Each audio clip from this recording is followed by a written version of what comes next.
Cette semaine, une information est presque passée inaperçue.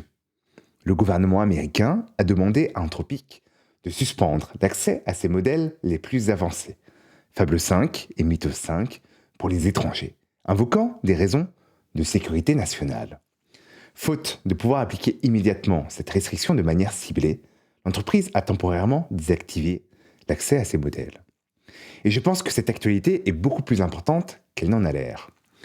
Parce qu'elle nous envoie un message extrêmement clair, l'intelligence artificielle n'est plus simplement une technologie. Elle est en train de devenir un actif stratégique, géopolitique, presque une ressource de souveraineté. Pendant des années, on a considéré les grands modèles de langage comme des logiciels parmi d'autres.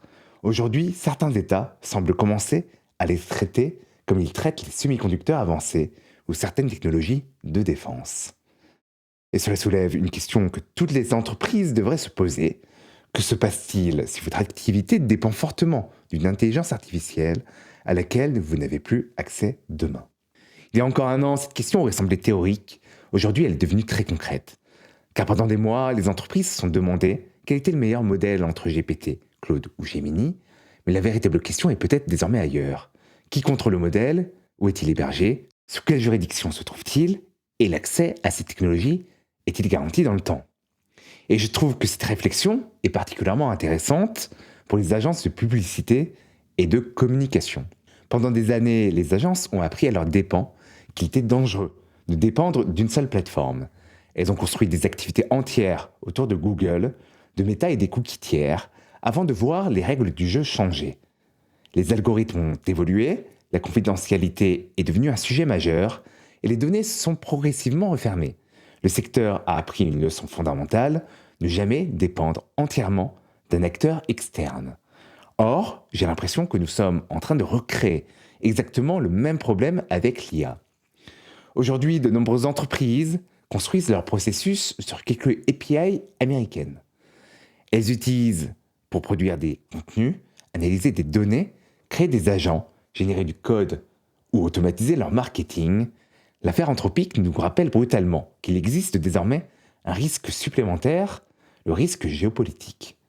Et si les modèles d'IA deviennent des actifs stratégiques, alors l'avantage concurrentiel des entreprises ne pourra plus simplement être de choisir le meilleur LLM, car au fond, si tout le monde utilise les mêmes modèles, personne ne dispose d'un avantage durable.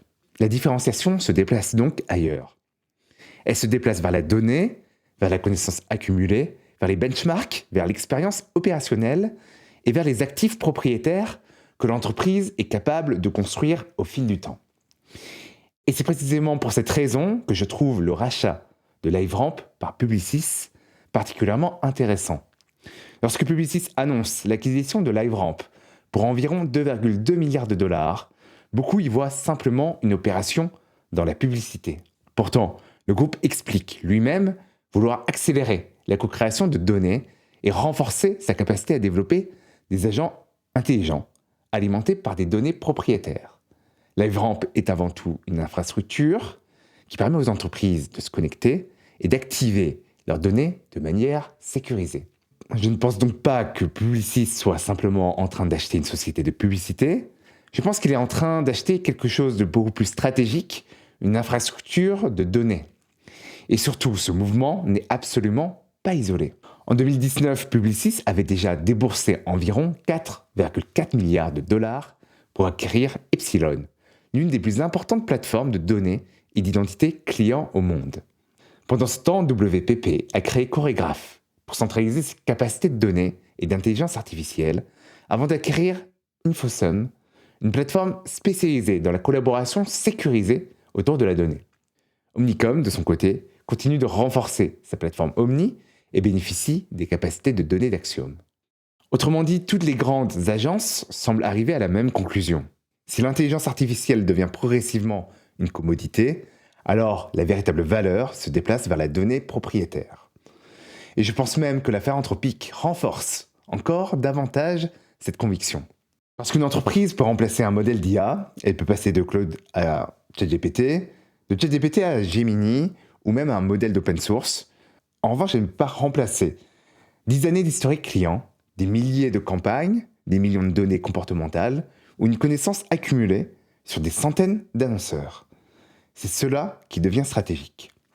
Et c'est aussi pour cette raison que je ne crois pas au scénario selon lequel l'IA tuerait les agences.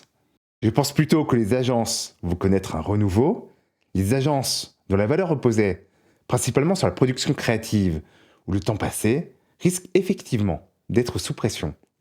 En revanche, celles qui possèdent des données, une vision transversale des marchés, des benchmarks, des expertises sectorielles et des infrastructures technologiques pourraient devenir encore plus importantes qu'aujourd'hui. Parce qu'une entreprise ne voit que sa propre réalité.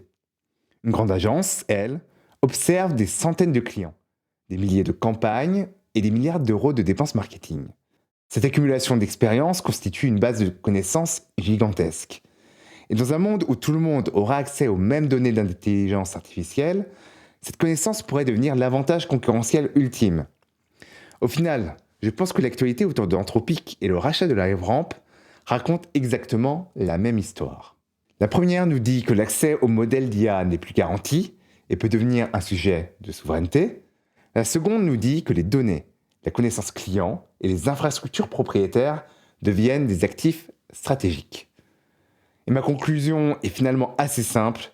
Les agences, mais aussi toutes les entreprises, doivent commencer à réfléchir dès aujourd'hui à leur souveraineté numérique. Elles doivent savoir où se trouvent leurs données, qui contrôle leurs modèles, quelles sont leurs alternatives et ce qu'il se passerait si certaines technologies devenaient demain moins accessibles. Parce que nous entrons peut-être dans un monde où le véritable avantage concurrentiel ne sera plus d'avoir la meilleure intelligence artificielle, il sera d'avoir les meilleures données, la meilleure connaissance du marché et surtout de ne dépendre de personne pour les exploiter. Voilà, c'était tout pour moi. Merci d'avoir vu cette vidéo et n'hésitez pas à laisser un like, un commentaire ou de vous abonner à la chaîne. Je vous remercie et je vous dis à très bientôt.